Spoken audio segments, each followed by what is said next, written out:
बिस्मिल्लाहिर्रहमानिर्रहीम। अस्सलाम वालेकुम नाज़रीन, आप सबका क्या हाल है। मैं उम्मीद करता हूँ कि आप सब खैरियत से होंगे। तो आज की वीडियो उन लोगों के लिए है जो बेनज़ीर कफ़ालत प्रोग्राम में इमदाद हासिल करना चाहते हैं या बच्चों का वजीफ़ा हासिल करना चाहते हैं। जैसा कि आपने थंबनेल भी देख लिया होगा कि सर्वे से लेकर पैसे हासिल तक करने तक के लिए कि ये वीडियो आपके लिए मुफीद है। तो आपने ये वीडियो शुरू से एंड तक मुकम्मल देखनी है ताकि आपको सर्वे से लेकर पैसे हासिल तक का मुकम्मल जो प्रोसीजर है उसका आप इल्म हो जाए कि आप सर्वे कब और कैसे करवाएं। उसके बाद जब जांच पड़ताल में हो तो आपको क्या करना होगा, जब आपको 8171 से मैसेज आएगा तो आपने क्या करना है। तो इस हवाले से ये वीडियो आपने मुकम्मल देखनी है ताकि आपको इन सब चीज़ों का इल्म हो सके और आप इमदाद हासिल कर सकें।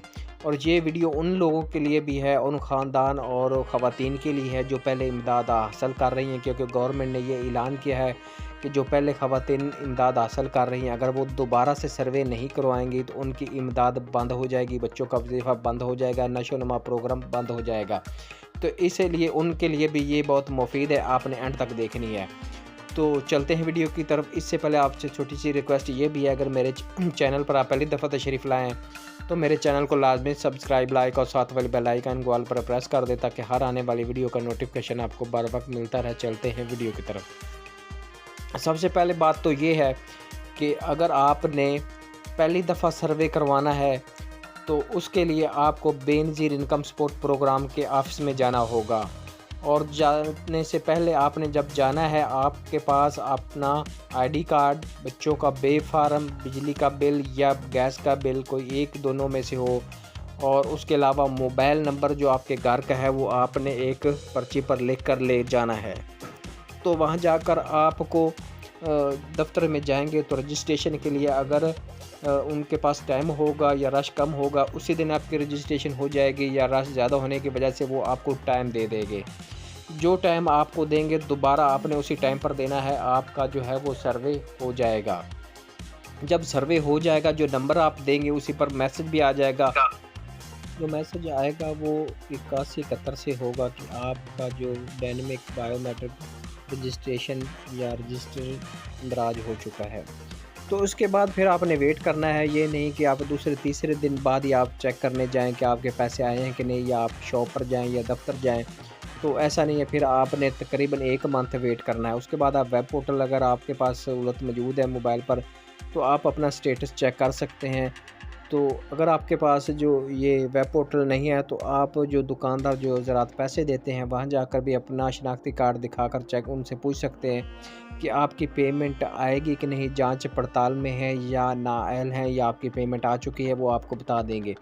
अगर वो कहते हैं कि आप नाअहल हो गए हैं तो फिर आपको इमदाद नहीं मिलेगी, फिर आप सुकून से घर बैठ जाएँ। या उसके बाद आपको लगता है कि आप हकदार हैं तो आपको इमदाद नहीं मिली, उसके बाद आप फिर जो 1, 2 या 3 मंथ के बाद अपनी रजिस्ट्रेशन करवा सकते हैं।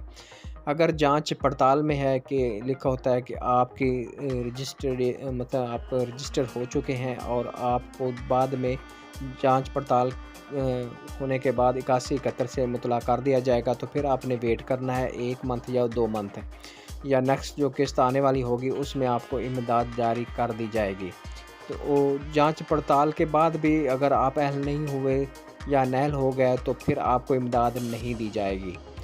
तो अगर इन सब चीज़ों के अलावा आप जांच पड़ताल में रहते हैं तकरीबन 3-4 मंथ तक आपको वेट ये करना होगा।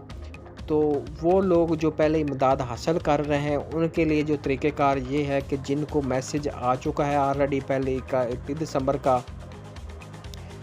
तो क्योंकि गवर्नमेंट ने पहले 31 दिसंबर का कहा था, अब 31 जनवरी उनकी डेट बढ़ा दी है।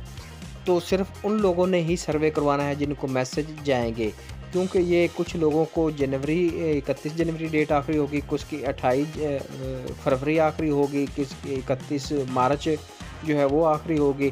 तो इस तरह ये जून तक हर मंथ हर लोगों को जो ख़ानदान है उनको मैसेज जाएंगे ताकि दफ्तर में रश ना हो और वक्फे वक्फे से लोगों का जो है सर्वे होता रहे। तो ये सर्वे लाजमी है क्योंकि अब गवर्नमेंट ने ये रूल किया है कि जिस तरह पहले बेनज़ीर इनकम सपोर्ट प्रोग्राम से जब रजिस्टर्ड ख़वातीन थी 2010 या 8 में उनकी रजिस्ट्रेशन हुई थी, तो उन्होंने तकरीबन 8-10 साल इमदाद हासिल की थी। तो उनमें काफ़ी सारे लोग ऐसे भी थे जो हकदार नहीं थे, तो उसके बाद भी उनको ये इमदाद जारी रही।